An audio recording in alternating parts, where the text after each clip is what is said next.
Selamat malam Bapak Ibu semuanya.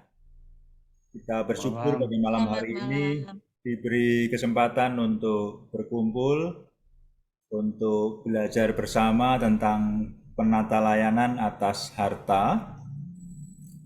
Dan kita mengingat bagaimana Lukas 12 ayat 34 maupun juga Matius 6 ayat 21 ya. Di mana hartamu berada, di situ juga hatimu berada. Artinya harta dan kekayaan itu selalu terbawa dalam kehidupan seseorang gitu ya. Nah, sekarang kita perlu belajar bagaimana perspektif yang seharusnya kita miliki. Apakah perspektif yang kita miliki itu sama seperti yang dimiliki oleh pencipta kita, oleh Tuhan kita ya. Di dalam Wahyu 3 ayat 17 dinyatakan bahwa karena kita berkata bahwa kita itu kaya dan kita telah memperkayakan diri dengan tidak berkekurangan, tapi sebetulnya kita tidak paham ya bahwa kita itu sebetulnya melarat, malang, miskin, buta, dan telanjang. Nah, siapakah sebenarnya kita terhadap uang dan harta yang diberikan melalui kita? Apakah yang kita miliki, yang sepemahaman kita miliki itu merupakan milik kita ataukah kita sebagai pengelola? Nanti Pak Edi akan menjelaskan secara menyeluruh ya, secara detail apa yang sebenarnya kita miliki, apa yang sebenarnya menjadi tanggung jawab kita terhadap harta uang yang diberikan melalui kita. Nah, sebelum memulai dan kita serahkan kepada Pendeta Edi, mari kita berdoa bersama. Bapa kami yang di surga, Bapa yang kami sembah di dalam Tuhan Yesus pada malam hari ini, kami ingin belajar bersama tentang harta yang ada di dalam kehidupan kami masing-masing. Biarlah Tuhan membuka mata hati dan pikiran kami melalui Pendeta Edi, kiranya Tuhan perlengkapi dan Tuhan kiranya tolong sehingga kami boleh mengerti terhadap tanggung jawab yang harus kami lakukan terhadap harta yang ada di dalam kehidupan kami. Terpujilah namamu dalam persekutuan kami pada malam hari ini. Di dalam Tuhan Yesus kami sudah berdoa dan menyerahkan persekutuan kami. Amin. Silahkan Pak Edi. Ya, terima kasih Pak Anton. Ya, Bapak Ibu sekalian, seperti disampaikan oleh Pak Anton, hari ini tepatnya malam hari ini kita belajar penata layanan atas harta. Memang menarik ketika berbicara tentang hal ini, apakah Alkitab itu tidak mengatur hal ini tentang harta, terserah setelah kita atau tidak, tapi kita akan bersama-sama bagaimana sungguhnya ketika kita dipercayakan Tuhan memiliki harta, bagaimana kita harus mengaturnya. Iya, di Alkitab itu menurut Crown Financial Ministries dalam Biblical Financial Study, dia mengatakan tetap dapat lebih dari 2.350 ayat. Jadi ini cukup banyak, bahkan sangat banyak ya, mengenai bagaimana kita seharusnya menangani uang dan harta benda. Nah, dari sini kita melihat bahwasanya karena begitu banyaknya ayat tentang uang dan harta benda, menurut penelitian dari Crown Financial Ministries ini, di dalam pengajarannya, Tuhan Yesus juga ternyata banyak sekali menyinggung mengenai uang dan harta dibandingkan dengan kebanyakan topik lainnya. Jadi memang ada topik-topik yang lain, tetapi uang dan harta ini ternyata juga banyak sekali disinggung oleh Tuhan Yesus dalam pengajarannya. Alkitab begitu menekankan pentingnya penata layanan atas uang dan harta benda karena banyak hal dalam hidup kita berkisar pada uang dan harta benda. Berapa jam waktu kita habiskan dalam seminggu untuk mendapatkan uang melalui pekerjaan kita? Ini juga menjadi pemikiran kita, perenungan kita gitu. Berapa nih ya? Makanya orang berlomba-lomba memakai waktunya untuk mendapatkan uang sekaligus juga kita habiskan untuk pekerjaan kita. Berapa banyak keputusan yang kita ambil dalam seminggu berkaitan dengan penggunaan dan pembelanjaan uang? Bukankah ini sering sekali, bukan? Berapa banyak kita akan menabung, membelanjakan, menginvestasikan, atau memberikannya?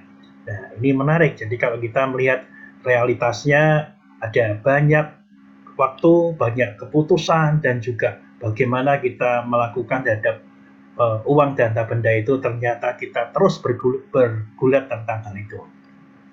Nah, ada yang menarik dalam Injil Lukas pasal 16 ayat 11, nanti silahkan seorang dari antara kita bisa membacakannya, menolong kita, silahkan dibuka mic-nya, silahkan dibaca ayatnya di sini. Lukas 16 ayat 11.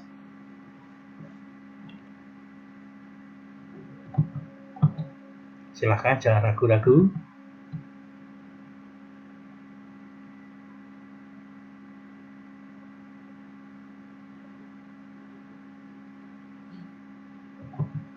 Saya baca, Pak, ya.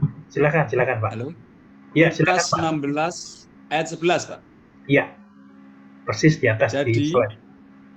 Ya, jadi jikalau kamu tidak setia dalam hal mamon yang tidak jujur, siapakah yang akan mempercayakan kepadamu harta yang sesungguhnya? Ya, terima kasih Pak Dwi. Jadi ayat ini kita melihat bahwasannya Alkitab memaparkan pada kita di Injil Lukas pasal 16 itu tentang mamon yang tidak jujur. Itu pun diperhatikan oleh Tuhan Yesus dan bagaimana harta yang sesungguhnya harus kita kelola. Jadi ada keterkaitan yang sangat mendasar antara kehidupan rohani dengan cara kita memandang dan mengelola uang. Jadi kita tidak bisa, istilahnya simpel aja, kita tidak bisa menghindarkan diri dari cara memandang mengelola uang dengan kehidupan rohani kita. Dan seringkali kehidupan rohani kita juga dinilai bagaimana kita memandang dan mengelola uang kita. Jadi ada keterkaitan yang sangat erat antara kehidupan rohani dan mengelola atau memandang uang itu. Nah, pada malam hari ini kita belajar dalam 3 hal, yaitu pernyataan Alkitab atas harta, yang kedua prinsip penata layanan atas harta, dan yang ketiga adalah praktik penata layanan atas harta. Ya, yang pertama tentunya pernyataan Alkitab atas harta. Injil Lukas pasal 19 ayat 89 itu mengatakan bagaimana ayat ini, kita coba lihat. Silakan seorang yang lain lagi membuka mic-nya, silakan membaca.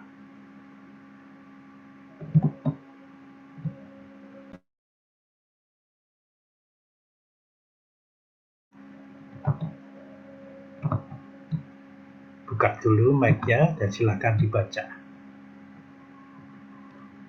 Saya baca, Pak. Silakan, Oma. Lukas 19 ayat 89. 9, betul. Tetapi Sakius berdiri dan berkata kepada Tuhan, Tuhan, setengah dari milikku akan kuberikan kepada orang miskin, dan sekiranya ada sesuatu yang kuperas dari seseorang, akan kukembalikan 4 kali lipat. Kata Yesus kepadanya, hari ini telah terjadi keselamatan kepada rumah ini, karena orang ini pun anak Abraham. Terima kasih, Oma. Nah, di dalam pernyataan Alkitab di awal, ini kan bahan kita dari Kambium ya. Itu menarik karena mengikatkan atau mengkaitkan pernyataan Alkitab ini dengan pertobatan dan penata layanan atas harta. Sakius ini adalah seorang pemungut cukai, tapi bukan pemungut cukai yang kelas rendah, dia kelas atas gitu ya. Bagaimana pertobatannya daripada Sakius itu merubah satu paradigma yang ada dalam dirinya tentang harta.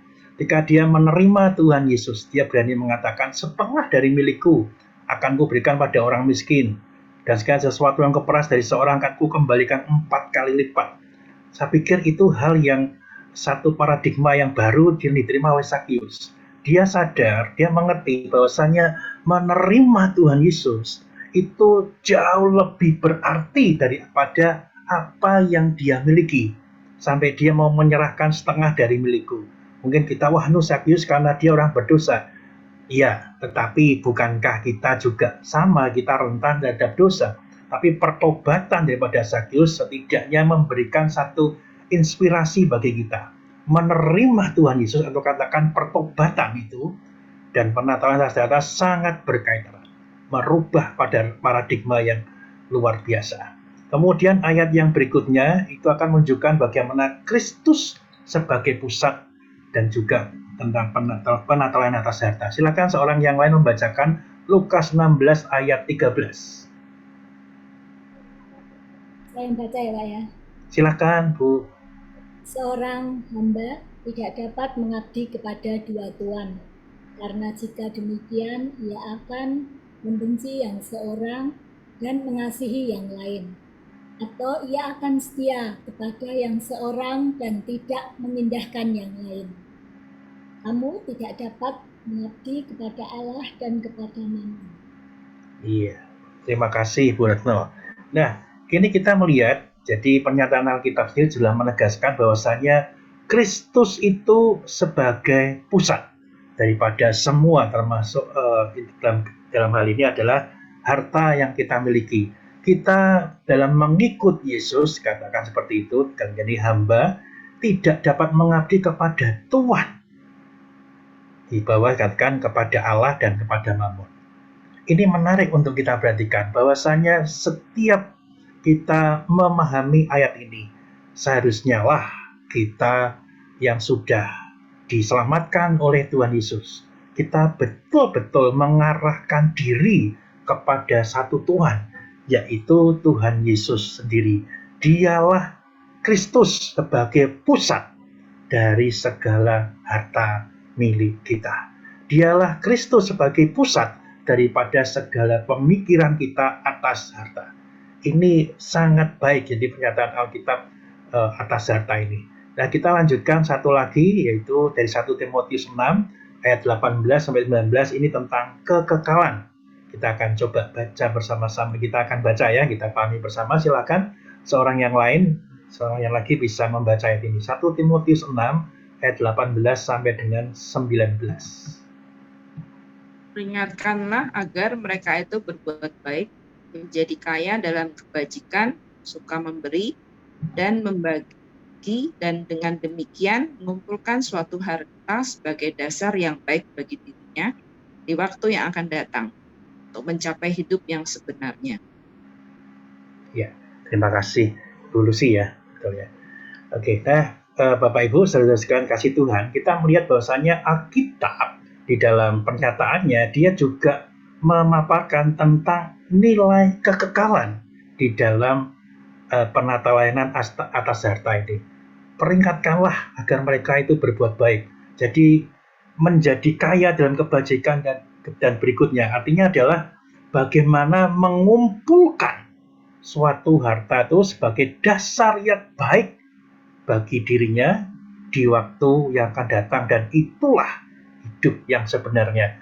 Jadi harta yang kita miliki, uang yang kita miliki itu bisa bernilai kekal, atau katakan bahasa lebih tajam, uang dan harta kita itu bernilai kekal bila dipakai dengan tepat sesuai dengan firman Tuhan. Nanti akan ada pembahasannya, tapi kita melihat bahwasannya betapa luar biasanya Alkitab kita menyatakan pada kita semua atas harta itu. Nah, The Board of Steward and Budget dari The Presbyterian Church atau Gereja Presbyterian di Kanada mengatakan seperti ini: bagi seorang Kristiani, uang merupakan perkara rohani. Ada begitu banyak pencobaan yang mengikutinya, kejahatan oleh karena penyalahgunaannya, maupun berkat yang mengalir dari pengelolaan yang benar. Penata layanan atas harta benar-benar merupakan salah satu perkara rohani yang terpenting. Jadi Gereja Presbyterian di Kanada ini mengingatkan kita semua sebagai orang atau anak-anak Tuhan, atau dikatakan orang Kristen, uang itu perkara rohani. Bukan soal nilainya saja, tetapi ini adalah perkara rohani bagi kita semua. Bukankah ini satu cara pandang yang luar biasa, bagaimana kita harusnya mengelolanya dengan benar. ini adalah perkara rohani, bahkan dikatakan yang terpenting. Nah, Bapak Ibu sekalian kasih Tuhan, Alkitab begitu menyatakan pada kita sesuatu yang bagi saya, ketika saya mempersiapkan hal itu, meskipun saya sudah mengerti bagian ini, tapi selalu diingatkan. Alkitab itu sungguh-sungguh berbicara kepada kita banyak sisi, banyak hal tentang uang dan harta yang kita terima dari Tuhan, dan bagaimana kita mengolahnya dan bagaimana kita harus memandangnya. Nah, tadi pernyataan Alkitab sudah disampaikan, dan ini bagian yang kedua tentang prinsip penata layanan atas harta. Jadi Alkitab sudah menyatakan, bagian yang kedua adalah prinsip penata layanan atas harta. Nah, kita mengakui bahwasanya Tuhan itu adalah yang mempunyai segalanya. Nah, ini yang penting. Saya boleh katakan hanya pengelola hartanya. Sebagai orang-orang percaya, kita mempercayai bahwa Tuhan adalah menciptakan langit dan bumi dan seluruh yang ada di alam semesta ini. Dialah yang punya segalanya. Dan kalau Tuhan mengizinkan kita tinggal di dunia ini dan memberikan uang atau harta, ingat, itu bukan milik kita. Kita itu dipercaya Tuhan sebagai pengelola daripada harta Tuhan. Karena pemilik daripada semua uang dan harta itu adalah Tuhan sendiri. Ini prinsip yang perlu kita dasar daripada prinsip yang perlu kita pahami. Kita hanya pengelola daripada harta Tuhan. Pemiliknya adalah Tuhan sendiri. Nah, Tuhan itu mempunyai segalanya. Sekali lagi, kita hanya pengelola hartanya. Kita bisa lihat di Mazmur 24 ayat 1 dan juga 1 Korintus 6 ayat 20. Silakan seorang membaca bagian ini.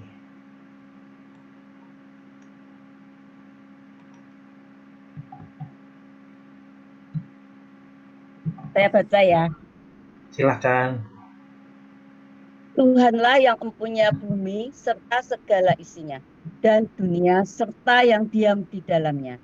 Mazmur 24 ayat 1. Sebab kamu telah dibeli dengan harganya, telah lunas dibayar. Karena itu, muliakanlah Allah dengan tubuhmu. 1 Korintus 6 ayat 20. Ya, terima kasih Bu Hana. Nah, dua ayat ini memperlihatkan Mazmur 24. Tuhan, pemilik atau empunya bumi dan segala isinya dan dunia serta dalamnya. Jelas, jadi kalau kita ingat, di mana buktinya? Ini loh, Mazmur 24 ayat 1. Tetapi 1 Korintus 6 ayat 20 juga mengingatkan kita sebagai pengelola. Kamu telah dibeli dan harganya telah lunas dibayar. Jadi ini konteksnya adalah bahwasanya Tuhan telah menebus kita. Dengan kematiannya di kayu salib, dosa-dosa kita tebus dan kita lunas dibayar oleh Tuhan. Jadi apa yang ada dalam diri kita, disebutkan oleh Korintus, karena itu muliakanlah Allah dengan tubuhmu. Jadi ini lebih kepada bagian yang lebih besar lagi. Bukan hanya uang dan harta saja, tapi yang ada dalam diri kita, semua tubuh kita, itu sudah lunas dibayar. Jadi apa yang ada dalam diri kita, itu harusnya untuk memuliakan Allah saja. Tidak ada alasan yang lain dalam diri kita, selain hanya memuliakan Allah. Dengan itu kita juga mengakui Tuhan pemilik daripada segalanya. Luar biasa. Jadi prinsip ini Tuhan mempunyai segalanya, dan saya pengelola hartanya harus ada di dalam pikiran kita semua. Ingat, kita hanya pengelola harta, bukan pemilik yang sesungguhnya. Dalam persembahan, kita tidak seharusnya bertanya seperti ini, berapa banyak dari milik saya yang harus saya berikan kepada Allah? Melainkan, pertanyaan yang harus kita tanyakan dalam diri kita, berapa banyak dari milik Allah yang harus saya ambil untuk diri saya? Ini berbeda antara memberi dan yang saya ambil untuk diri saya. Jadi ketika kita memberikan persembahan, kambium atau yang pemilik daripada bahan-bahan ini mengatakan, berapa sih yang harus saya berikan pada Allah? Jadi kan kita persembahan itu kan memberikan, mengucap syukur. Tetapi kambium mengingatkan kita, berapa banyak dari milik Allah yang harusnya saya ambil untuk diri saya. Jadi berikan dan ambil sangat berbeda. Ya, penekanannya memang berbeda gitu ya. Sekali lagi yang beri, ya seberapa yang saya beri mikir, banyak kan besar, jadi memberikan besar rasanya enggak. Tetapi berapa yang saya ambil untuk diri saya, berbeda sekali. Tapi setidaknya memberikan satu wawasan cara berpikir kita. Itulah sebagai pengelola uang dan harta yang dikerjakan Tuhan bagi kita. Nah, berikutnya prinsip penataran adalah kasih karunia dan juga menyangkut dengan tanggung jawab. Lebih jelas kita akan lihat seperti ini. Allah memperkaya bukan terutama untuk meningkatkan standar hidup saya. Jadi memperkaya itu menambah uang dan harta kita. Bukan hanya untuk atau terutama untuk meningkatkan standar hidup saya. Melainkan untuk meningkatkan standar persembahan saya. Jadi ini sekali lagi kita terus diingatkan. Karena kita hanya sebagai pengelola bukan pemilik. Ketika Tuhan menambahkan uang dan harta kepada kita, boleh enggak naik standar hidup? Boleh. Tetapi bukan yang terutama ketika Tuhan mengucapkan lebih pada kita. Tapi bagaimana kita meningkatkan standar persembahan saya. Ya, secara ringkas saya katakan seperti ini. Firman Tuhan yang sekarang akhir-akhir ini menjadi perdebatan, wajibkah kita memberikan perpuluhan kepada Tuhan? Saya katakan simpel aja. Sepanjang perjanjian baru tidak menghapus aturan itu, artinya ya kita didorong untuk memberikan persembahan, persepuluhan. Tetapi kalau kita lihat perjanjian baru, justru contoh-contohnya lebih daripada 10%. Kalau kita lihat bagaimana janda memberikan persembahannya, seorang janda memberikan itu dari kekurangannya. Oh, itu luar biasa gitu kan. Terus kalau kita lihat dalam Roma pasal 12, bagaimana kita diajar untuk mempersembahkan seluruh hidup kita. Wow. Jadi perpuluhan tidak dihapus, tapi justru kita diberikan ajaran memberi dari kekurangan, memberi keseluruhan hidup kita. Nah, lagi kembali pada teks ini. Boleh kita menaikkan hidup kita? Boleh. Tetapi itu bukan tujuan terutama Tuhan untuk meningkatkan standar hidup kita. Tetapi standar persembahan kita. Kalau kita ambillah contoh tadi, perpuluhan. Ketika Tuhan memberikan pada kita tiap bulan 1 juta, bukankah itu 100.000? Tetapi kalau Tuhan meningkatkan menjadi 100 juta, 10% jadi 10% jadi 10 juta, kan naik gitu ya. Tapi mungkin bisa berlebih lagi. Nah, artinya kalau kita sebagai pengelola, ingat ini, Tuhan menambahkan harta dan uang kita.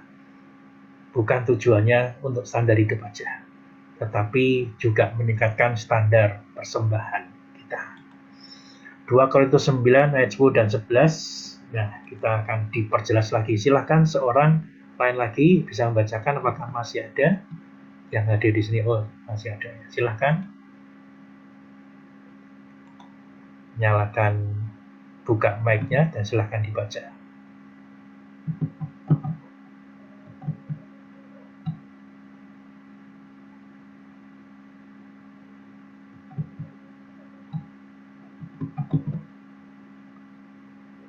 Oh, mungkin Ya, saya baca, Pak. Oh ya, silahkan.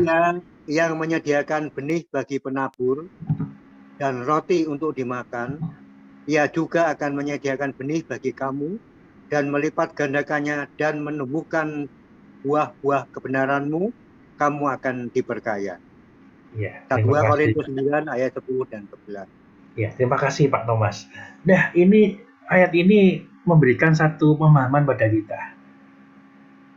Tuhan itu yang menyediakan benih bagi penabur dan roti untuk dimakan dan berikutnya.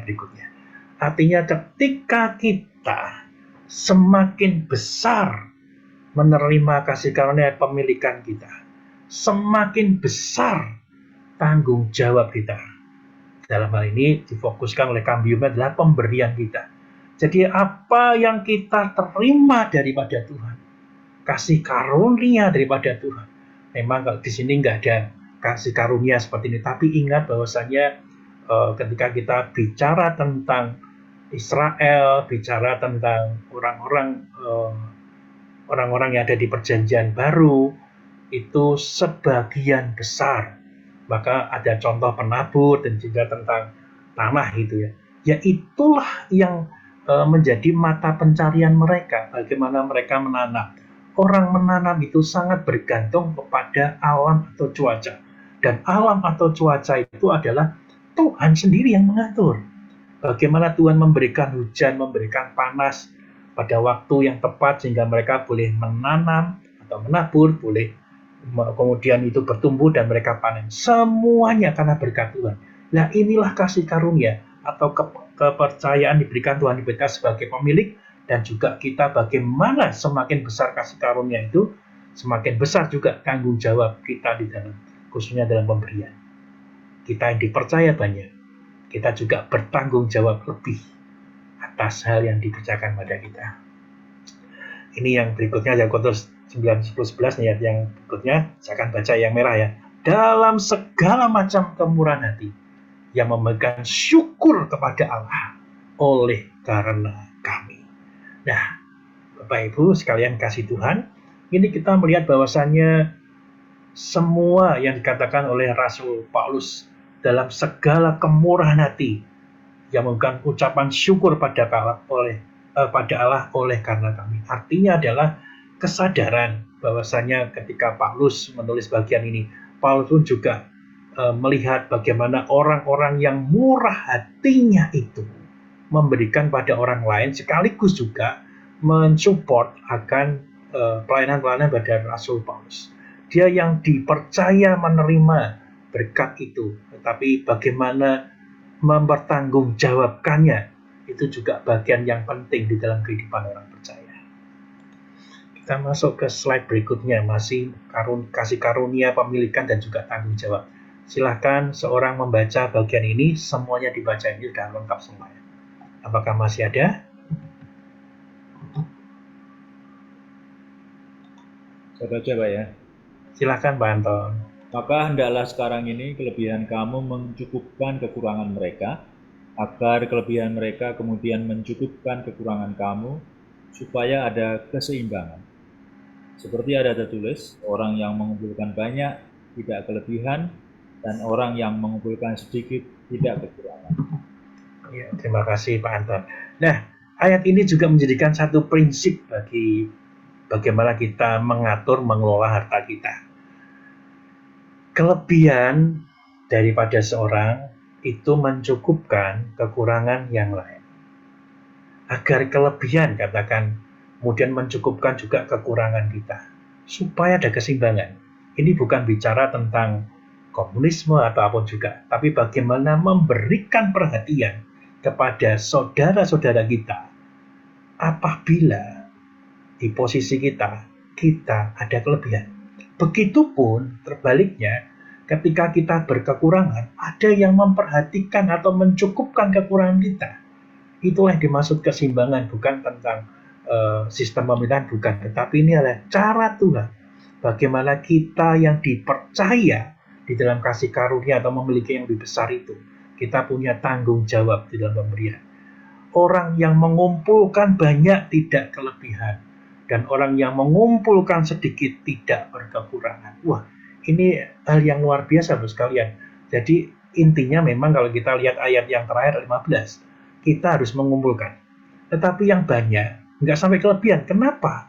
Karena juga dibagikan. Karena dia sudah mendapatkan yang banyak, dia dibagikan untuk membagikan banyak hal. Nanti sekali lagi akan uang itu kemana, nanti akan disampaikan dalam slide-slide berikutnya. Tetapi sekali lagi, prinsipnya kita harus mengumpulkan. Yang banyak tidak kelebihan, yang sedikit pun tidak kekurangan. Karena tadi ada keseimbangan. Ini bukan ayat yang salah satu ayat yang luar biasa di Alkitab kita.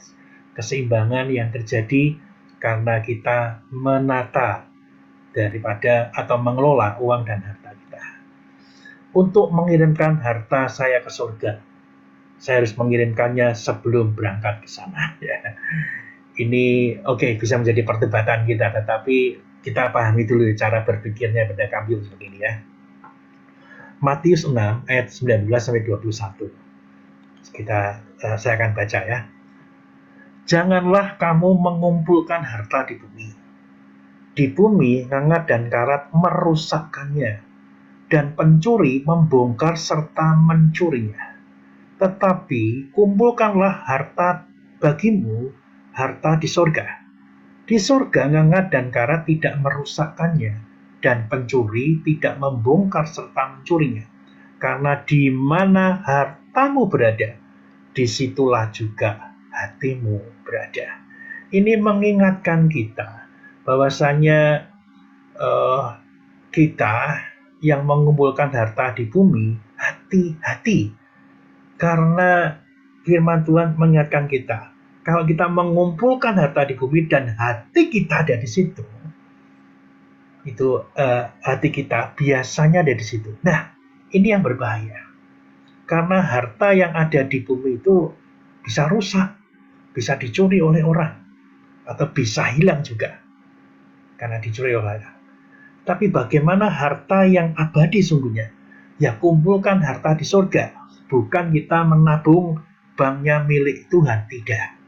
Tetapi dengan segala perbuatan kita, jadi harta di sini memang tentang uang dan harta.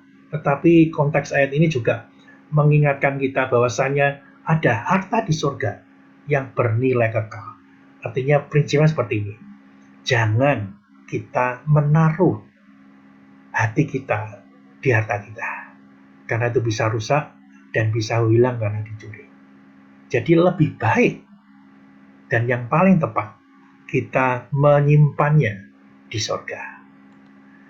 Jadi ini gambar satu titik dan kemudian ada garis panjang menuju ke satu tempat. Kalau ini kan sebelah kanan. Jadi kalau kita mau pergi sebelah kanan, ya kita masih titik ini masih ada di sebelah kiri, tapi bagaimana kita mengirimnya sampai pada satu tempat. Nah, ini berbicara tentang waktu. Jadi kalau kita lihat dari kekal sampai kekal, gitu ya, firman Tuhan dari kekal sampai kekal, itu berapa tahun? Tidak terhitung, bukan? Kalau hidup kita, katakan kita 70-80 tahun, anggaplah kita 100 tahun. Kalau 100 tahun, kalau kita menggambarkan itu dengan dari kekal sampai kekal, kira-kira itu berapa meter ada? Atau berapa kilometer panjangnya ya? Kalau itu ukuran waktunya dari kekal sampai kekal. Bingung, bukan? Mungkin terlalu kecil atau milimeter atau nano lah, mereka kecil sekali. Kita nggak tahu, karena itu dari kekal sampai kekal gitu. Sulit untuk digambarkan. Tetapi itu menunjukkan bahwasanya di bagian waktu dari kekal sampai kekal itu ada bagian kita berada waktu kita hidup ini. Dan bagaimana kita menabung harta kita di surga itu menjadi bagian dari kekal sampai kekal. Jadi apa sungguhnya yang dipercaya Tuhan bagi kita dan kita menabungnya untuk Tuhan dalam harta yang diberikan pada kita, dipercaya pada kita menabungnya di dalam kekekalan. Karena kita sedang ada di garis kekekalan itu, kita sedang menuju kepada kekekalan, tetapi dimanapun kita hidup, di waktu apapun, kita ada di dalam waktunya milik Tuhan itu sendiri. Jadi ketika kita melakukan segala sesuatu dengan baik dan tepat dengan harta kita, sesungguhnya kita sedang menabung di dalam kekekalan. Nah, ini Arvid Tozer, dia mengatakan seperti ini. Pada dasarnya, suatu benda seperti uang bisa diubah menjadi harta yang abadi. Uang bisa diubah menjadi makanan bagi yang kelaparan. Nah, jelas bukan? Jadi uang dan harta. Uang diubah menjadi makanan bagi yang kelaparan dan pakaian bagi yang miskin. Uang bisa membantu para misionaris agar tetap aktif bekerja memenangkan jiwa-jiwa pada terang Injil. Sehingga uang mengubah dirinya sendiri menjadi harta surgawi. Segala benda fana juga bisa diubahkan menjadi harta kekal. Apapun yang diberikan bagi Kristus langsung diubahkan menjadi bernilai kekal. inilah yang dimaksud ketika kita pikir kok kita perlu menabung di surga. Wilson memberikan penjelasan yang sangat baik dan sangat jelas bagi kita semua. Jadi uang dan harta kita itu bisa diubah jadi makanan bagi yang memerlukan, pakaian bagi yang memerlukan, atau membantu pekerjaan-pekerjaan atau pelayan-pelayan yang dekat. Jadi ketika kita bisa mengelola atau menata layan harta dan uang kita, itu bisa menjadi bernilai kekal, menjadi harta yang abadi. Terus kita pikir, waduh, masa iya sih saya memberikan makanan bagi yang kelaparan? Iya, saya katakan. Orang yang lapar, betul-betul lapar, ketika ada seorang yang memberikan makanan, dia akan ingat orang itu. Dunia atau orang pun bisa melihat nilai yang kekal di sana, nilai yang baik. Bukankah Tuhan juga bisa melihat hal ini, bisa menyatakan hal ini melalui uang dan harta yang kita miliki, bisa diubah bernilai kekal. Pakaian kita berikan bagi orang yang telanjang, kalau kita nilai seperti itu, orang yang berikan pakaian dari orang yang nggak punya pakaian, kita bisa berikan uang kepada orang bantu pelayanan. Itulah yang dipercayakan bagi Tuhan, dan kita bisa mengubah itu sekali lagi bernilai kekal. Bapak Ibu sekalian kasih Tuhan, saya mencoba menyorot bagaimana uang dalam pelayanan kita itu bernilai kekal. Ketika kita mendukung pelayanan, kita kan juga punya misi, tim misi. Bukan kebetulan kalau ini juga diketuai oleh Pak Anton, dan juga ada 9 orang lagi yang terlibat di dalam tim misi ini. Ketika kita mendukung pelayanan misi ini, dan itu dipakai dengan tepat untuk membawa jiwa-jiwa baru kepada Tuhan, bukankah itu bernilai kekal? Berapa nilainya? Berapa uang yang harus kita bayar untuk kita masuk surga? Gak ada harganya. Bukan berarti nol, tidak. Tetapi berapapun uang yang kita miliki, tidak bisa untuk masuk ke surga. Tetapi dengan kita mendukung pelayanan-pelayanan misi, menangkan jiwa-jiwa untuk Tuhan, itu akan bernilai kekal. Karena kita bisa membawa melalui uang atau harta yang kita berikan dalam pendukung pelayanan, membawa jiwa-jiwa kepada Tuhan, dan itu nilainya sungguh kekal. Bapak Ibu sekalian, luar biasa ya prinsip penetapan atas harta ini. Saya semakin membaca, semakin memahami Tuhan itu luar biasa. Kalau Tuhan percayakan bagi kita harta, ya kita perlu melakukan bagian-bagian ini. Bagian yang terakhir, sekali lagi melakukan bagiannya praktik pelayanan atas harta. Nah, tadi udah ada pernyataan, ada prinsipnya, tapi sekarang praktiknya gitu ya. Howard Dayton ya, tadi yang di depan itu, mempelajari 2350 ayat uang dan harta. Nah, dari 2350 ayat itu, dia mencoba memilah-milahnya, dikelompokkan. Ternyata setidaknya ada 8 prinsip utama yang perlu dipahami dan dilakukan oleh semua orang percaya. Prinsip itu ada 8. Di luar masih ada banyak itu ya, tetapi utamanya seperti itu di 2350 ayat. Hindari hutang. Carilah nasihat. Bukankah ini ada di kitab Amsal juga gitu ya. Hutang nggak dianjurkan. Carilah nasihat. Terapkan kejujuran. Beri dengan murah hati. Belanjakan dengan bijak. Ya, ini kita perlu hati-hati, kita diingatkan, ini juga ada dalam kitab Amsal. Bekerja dengan tekun. Tabung dengan teratur. Ini sepertinya kemarin saya sempat mendengar dari Ibu Indriati ya, dalam peristiwan koper itu ya. Yaitu penting juga tabung dengan teratur. Ajarilah anak kita. Nah, menarik. Ternyata dari 2350 ayat ada 8 prinsip utama yang disampaikan pada Alkitab. Inilah bagian-bagian yang bisa kita pahami. Jadi kalau kita bisa mengerti prinsip utama daripada ayat-ayat yang begitu banyak 2350 ayat itu, setidaknya 8 prinsip itu bisa kita terapkan. Bagaimana kita mempraktekkannya, menata layan atas harta kita. Nah, yang pertama, praktek layan adalah kepada siapa kita memberikannya. Ini penting sekali. Yang pertama adalah kepada anggota keluarga, jadi keluarga inti, pasangan, atau suami atau istri kita, daripada anak, ada orang tua kita, sanak saudara, dan keluarga angkat. Itu ada 1 Timotius 5 dan Matius 15:56 menjelaskan bagian ini. Silahkan seorang bisa membaca ini, kalau sudah pernah nggak apa-apa, karena ya silahkan satu orang baca 2 ayat ini.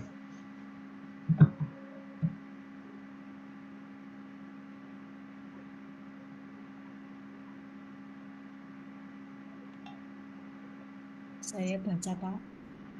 Silahkan Bu Rita.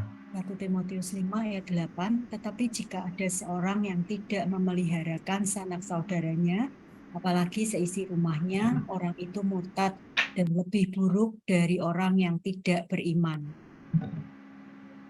Matius 15 ayat 5-6, tetapi kamu berkata, barang siapa berkata kepada bapaknya atau kepada ibunya, apa yang ada padaku yang dapat digunakan untuk pemeliharaanmu, sudah digunakan untuk persembahan kepada Allah. Orang itu tidak wajib lagi menghormati bapaknya atau ibunya. Dengan demikian firman Allah kamu nyatakan tidak berlaku demi adat istiadatmu sendiri. Ya, terima kasih Bu Rita. Nah, dari 2 ayat ini kita mendapati bahwasannya kepada siapa memberikan? Kepada keluarga kita. Uang dan harta kita. Itu menjadi bagian dari tanggung jawab kita untuk diberikan kepada sanak saudara kita atau seisi rumah kita. Kalau kita tidak memberikannya, artinya itu tidak baik dan tidak sesuai dengan firman Tuhan. Bahkan katakan secara simpel, katakan seperti ini. Kita boleh bangga memberikan pekerjaan pelayanan karena itu bernilai kekal. Tetapi apabila kita menyia-nyiakannya keluarga kita, artinya itu juga tidak baik. Jadi bagian mana yang harus kita berikan? Jelas anggota keluarga kita. Yang nilai kekal, iya. Tetapi kalau kita membanggakan yang bernilai kekal, penting itu ya, sekali lagi penting. Tapi tidak bermaksud untuk mendikotomikan.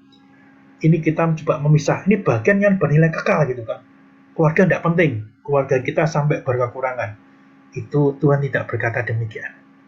Tapi justru Kambium atau pemilik padaban ini mengingatkan kita. Yang pertama disebut adalah anggota keluarga kita. Jadi kita ingat, mengelola harta, uang dan harta, keluarga kita itu penting. Kita tidak boleh membiarkan keluarga kita keleleran ya, seperti itu.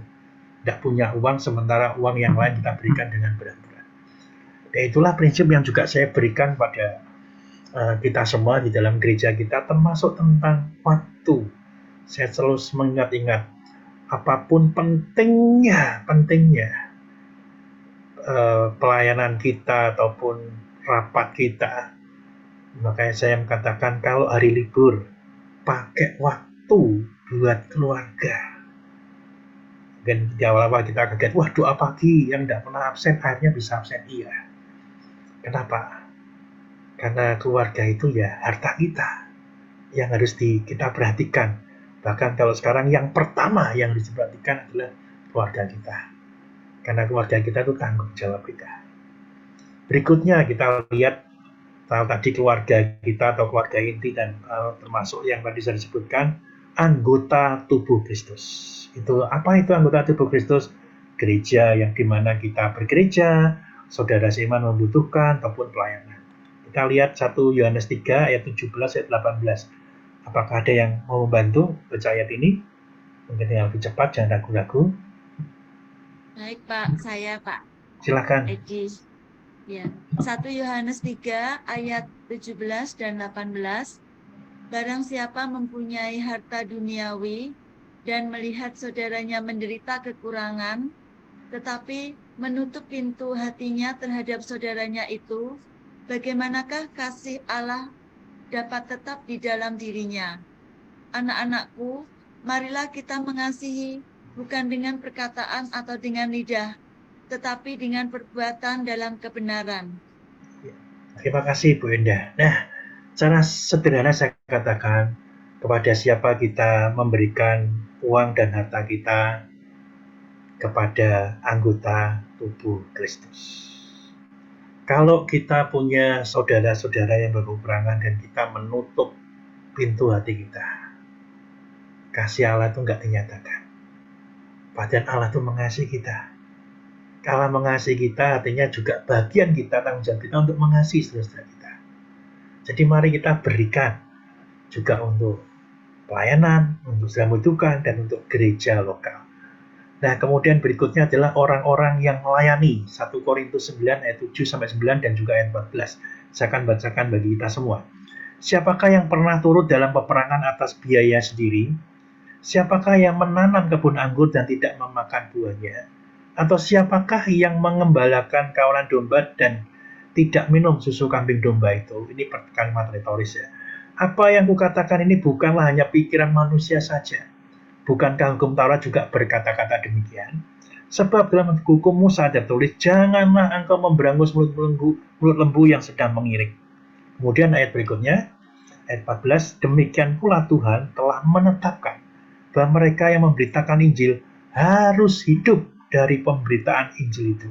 Ya, maksudnya para pemberita Injil itu juga harus diperhatikan. Siapa yang memperhatikan kita? Ya, kita semua. Sebagai kalau kita, ya ini lebih pada orang-orang pemberita Injil, siapa yang harus menghidupi mereka? Orang-orang yang menerima Injil itu, yang diberitakan Injil itu, harus memeliharakan orang yang memberitakan Injil. Jadi ini sama-sama melayani, tetapi pada siapa kita memberikan uang dan harta itu. Ingat, kita diarahkan secara khusus orang-orang yang melayani. Nah, berikutnya, orang lain yang berkekurangan. Siapa memberi kepada orang miskin, takkan berkekurangan. Tetapi orang yang menutup matanya akan sangat dikutuki. Sepertinya Amsal bicara sangat keras ya, jadi kita harus memberikan. Kok bisa seperti ini? Ya inilah ayat firman Tuhan yang kaya. Kalau kita melihat Amsal atau mengingat Amsal, adalah kumpulan-kumpulan kata-kata bijak, kalau seperti itu pada waktu itu ya, dikumpulkan yang paling bagus. Tapi ketika ini ada di Alkitab kita melihat bahwasannya itu juga dihidupi oleh kita semua, dan ini ada bagian daripada Tuhan pesan kepada kita. Siapa memberi orang miskin tidak kurang. Betul kan? Karena kita tidak memberikan semuanya, kita memperhatikan kebutuhan orang miskin dan kebutuhan yang kita punya jauh berbeda. Tapi kalau kita memberikan pada dia sesuatu yang luar biasa. Dan kemudian dan raja itu akan menjawab mereka, aku akan berkata kepadamu, sungguhnya segala sesuatu yang kamu lakukan untuk salah seorang dari saudaraku yang paling hina ini, kamu telah melakukannya untuk aku. Jadi kita diingatkan, apapun yang kita lakukan untuk saudara kita yang paling hina, sungguh telah melakukannya untuk Tuhan. Ini luar biasa. Jadi ketika kita melihat orang-orang berkekurangan, kita lihat, barangkali Tuhan ada di situ. Dan Tuhan mengatakan, aku ada di situ. Dalam ayatnya berikutnya, Matius 25 tentang kedatangan Yesus yang kedua gitu ya. Atau di manakah Tuhan? Tuhan ada bersama dengan orang-orang yang perlu. Wah, ini sesuatu yang luar biasa. Bapak Ibu sekalian yang dikasih Tuhan, izinkan saya memberikan sedikit kesaksian saja. Beberapa waktu yang lalu saya pergi ke Kalimantan, ke Palangkaraya, karena kakak saya ada di sana. Kondisi dia bukan kondisi yang baik, karena sekarang dia hanya terbujur sakit dan tidak bisa bekerja. Jadi sekarang karena tidak bekerja, makan aja susah. Siapa yang memperhatikan? Yang nggak mau harus daripada saudara-saudaranya kita. Tapi saya melihat ini satu sisi, tapi sisi lain seperti ini. Di antara kami bersaudara, yang Kristen itu hanya 2. Saya dan kakak saya ada di Kalimantan. Saya jadi pendeta, dia bukan pendeta. Tetapi saya melihat iman kakak saya dan istrinya yang dulu bukan orang Kristen, sekarang menjadi orang Kristen, itu begitu luar biasa. Dia bekerja di Pulau Jawa karena dia asal Semarang, dia sama saya asal Semarang begitu kan. Tidak gampang. sampai satu ketika memutuskan untuk pergi ke Kalimantan, pertamanya di Kalimantan Selatan gitu ya. Tetapi ternyata di sana okultisme itu masih kuat gitu ya, sehingga kakak saya habis juga karena dia cuma percaya Tuhan, dah pokoknya saya percayanya Tuhan aja. Kalau Tuhan mengizinkan ini berhasil, dia bekerja warung gitu ya, buat masakan untuk jual, sampai ada banyak hal yang aneh-aneh. Akhirnya kakak saya harus pindah ke Kalimantan Tengah, sama juga. Dan akhirnya kakak saya terakhir menjadi kostab di salah satu gereja di sana. Tapi saya melihat imannya begitu luar biasa. Ini kemarin saya sempat chat-chatan ya, karena kami mengirimkan sesuatu pada dia. Dia mengatakan seperti ini WA-nya, jadi saya terima WA-nya kadang sampai menitikan air mata ya. Dia katakan ini, kakak saya nyebutkan namanya, terus berharap sama Tuhan. Kalaupun Tuhan izinkan semua yang terjadi untuk saya dan kakak saya, maksudnya kakak ipar saya dan kakak saya, Tuhan tahu mereka mampu melewatinya dan gak akan sampai tergeletak. Tuhan pasti pelihara mereka. Amin. Dukung doa ya. Wah, luar biasa. Tidak bisa bekerja, sakit, tetapi punya iman yang luar biasa dan bersyukur. Ternyata di sana ada anak Tuhan yang sangat menolong kakak saya dalam segala keterbatasan saya sebagai saudaranya, tapi Tuhan juga mengirim malaikat Tuhan. Saya katakan ini malaikat Tuhan yang menolong kakak saya. Bukan saudaranya, bukan siapa-siapa, tetapi sangat perhatikan kakak saya. Saya bersyukur. Tapi yang lebih saya syukuri, imannya tetap ada di dalam Kristus. Nah, saya diingatkan melalui persiapan daripada bahan ini ya, Tuhan ada di dalam diri kakak saya. Kalau dia perhatikan orang-orang yang kekurangan, Tuhan ada di sana bukan? Ini bagian. Jadi saya melihat bukan hanya tanggung jawab ini soal kakak saya, tapi bagaimana Tuhan ada di sana. Kalau kita membantu orang lain pun, Tuhan ada di sana. Bukankah Tuhan juga ada di dalam diri kakak saya dan kakak ipar saya? Luar biasa. Nah, inilah yang harus kita perhatikan, siapa yang memberikannya, dan padahal tadi sudah sebutkan. Nah, bagaimana memberikannya? Kita lihat, kita berikan secara teratur gitu ya. 1 Korintus 16 ayat 1 dan 2, prinsipnya berikan secara teratur. Saya baca yang bagian merah aja. Pada hari pertama di tiap-tiap minggu, hendaklah kau masing-masing sesuai dengan apa yang kau peroleh menyisihkan sesuatu dan menyimpannya di rumah, supaya jangan pengubahan itu baru diadakan kalau aku datang. Jadi ada keteraturan di sana kan, tiap-tiap minggu disimpan seperti itu. Nah, itu bagus kalau kita sudah menyisihkan uang, kalau sewaktu-waktu perlu dana besar, itu kan kita ambil pada waktu itu saja, tapi sudah kita kumpulkan, ini ada perlu proyek Tuhan yang besar, pemilihan mereka yang lebih, kita berikan. Tapi prinsipnya kita teratur. Kemudian ada kebutuhan di sana, memberikan tanggapan bagi kebutuhan sekitar kita. Jadi ayat Matius 25 tadi, sebab ketika aku lapar, kamu beri makan. Ketika aku haus, memberi kamu minum, dan berikutnya. Jadi kebutuhan, jadi ada orang-orang yang perlu. Nah, inilah yang harus kita tanggapi dalam kita menata layan atau praktek penata layanan atas harta kita. Dan berikutnya adalah kelebihan. Memberi kelebihan kita, menunjukkan ke orang-orang yang lain. Tadi sudah sempat kita baca ayat ini, dan saya tidak akan mengulangi lagi, tapi kita diingatkan bagaimana memberikannya, karena kita punya kelebihan. Terus kita tanya, kita nggak cukup. Berapapun yang kita terima, sebetulnya itu adalah kelebihan. Kalau kita memang berniat untuk memberi, untuk pekerjaan Tuhan atau mengucap syukur pada Tuhan, ya pasti ada. Jadi niatnya dulu, dan siap berapapun yang kita terima, pasti ada aja. Bukan berarti kita menerima banyak, pastikan berbanyak, belum tentu. Karena ada niatnya dulu. Kita terima banyak, kalau nggak ada niatnya, tetap aja nggak beri. Tapi kalau kita punya berapapun, kalau kita punya niat, ya pasti kita akan memberi. Karena itu lebih. Bagi yang lain, pengorbanan. Jadi menyerahkan keinginan, kebutuhan demi orang lain. Ya, yang merah sekali lagi saya baca ya, dari 10 Korintus 8 ayat 5, sukacita mereka meluap. Dan meskipun mereka sangat miskin, bukan hanya miskin, sangat miskin, namun mereka kaya dalam kemurahan.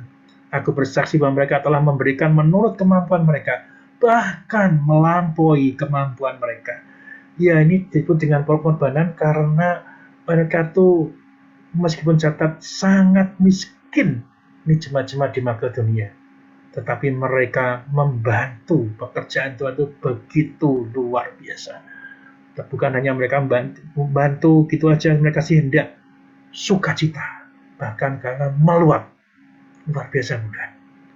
Jadi katakan berapapun yang kita terima, pasti ada kelebihannya. Tapi bagaimana kita bersukacita di dalam memberi ya itu. Nah, ini ada 4 hal, tadi saya sebutkan: keteraturan, kebutuhan, kelebihan, dan pengorbanan. Ini sebagai ayat terakhir yang perlu kita ingat, Matius 6, 19, 21. Janganlah kamu mengumpulkan harta di bumi. Di bumi ngengat dan karat merusakkannya, dan pencuri membongkar serta mencurinya. Tetapi kumpulkanlah harta bagimu harta di sorga.